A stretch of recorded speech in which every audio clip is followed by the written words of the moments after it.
सखर नए पिंड वासण औरत घरेलू अणबणद तां सखर बिलाजी 47 गेट वटां टुपो ॾेई ख़ुदकुशी जी कोशिश कई त 47 गेट वटि वेठल टोबन खेसि बचाए पुलिस हवाले करे छॾियो।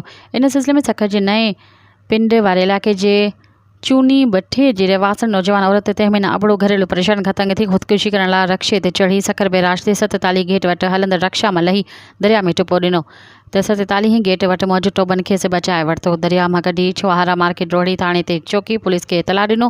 पुलिस पहुची औरत खे हिफ़ाज़त में वठी छॾियो। पुलिस मूजिबि ख़ुदकुशी कंदड़ औरत जो नालो तहमीना अबड़ो आहे, जेका घरेलू परेशानी सबबि दरिया में टुपो ॾेई ख़ुदकुशी करण जी कोशिश कई हुई।